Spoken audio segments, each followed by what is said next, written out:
Good Time is a 2017 crime thriller by the Safdie brothers, Benny and Josh. They both directed it. Josh, along with Ronald Bronstein, gets the credit for writing.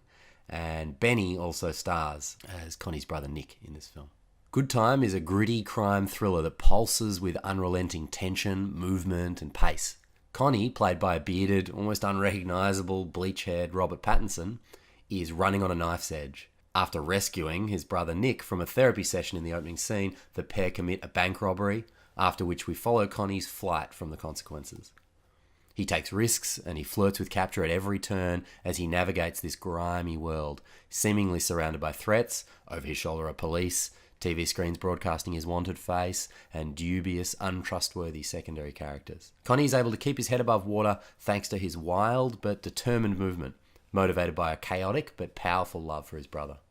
An atmosphere of tension and a strong sense of momentum are central to Good Time, both to its plot and to its tone. The narrative is propelled onwards by the understanding that if Connie were to slow down at any moment, he will be caught. This near-constant feeling of tension and pace keeps the viewer on edge and heart pumping throughout.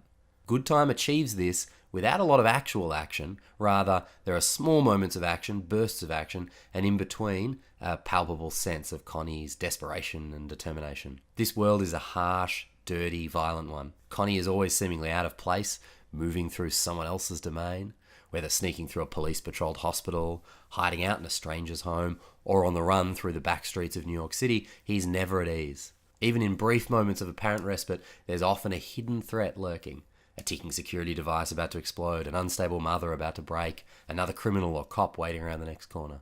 This sense of danger and momentum is enhanced by two key design features: Good Time's score and its use of camera movement. There's an almost constant, pulsing electronic soundtrack that keeps us on edge and gives a sense of unrelenting motion and force to the film. The camera, even in the film's quieter moments, moves in close on Pattinson's face, drawing us into his alert eyes and the sense that he could dart off in any direction into new troubles at any moment. The performances are effective in matching and enhancing this ever-present feeling of unease.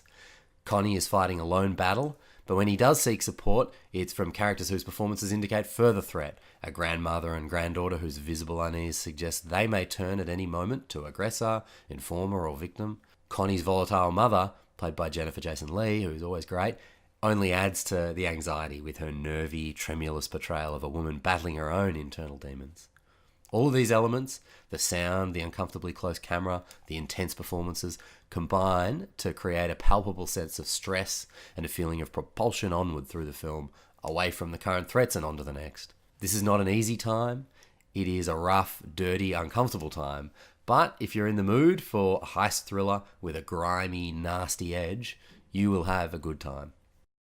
So Good Time does all these things I've mentioned well. It captures a mood, a sense of urgency, and a gritty, dark, tough and rough world, and it pulls you along at a fast pace through this one night in this man's life, attempting to survive through the criminal, gritty world. And you feel his passionate but misplaced love for his brother. It does all that well, but it doesn't do much more. The plot is pretty simple. The characters are not delved into with any real depth or complexity. We don't have much sense of Connie's backstory.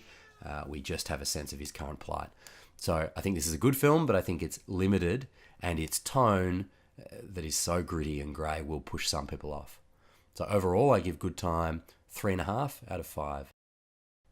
If you liked Good Time, I think you'll also like Nicholas Winding Refn's early trilogy called the Pusher trilogy. Pusher 1, 2 and 3 consist of similarly gritty, fast-paced stories. In that case, about men getting in over their heads in the Copenhagen criminal underworld. These three movies star Kim Bodnia, who you might know from the Danish-Swedish The Bridge series. And 1 and 2, particularly 2, star Mads Mikkelsen, who you may know from everything, every second Danish thing and every third or fourth American thing. And then the third stars, and he's also has a small part in 1 and 2, Zlatko Buric, who you may know only from the Pusher trilogy, probably. But yeah, I think if you liked Good Time, I'm pretty sure you'll like even more these three Danish movies. Pusher 1, 2 and 3.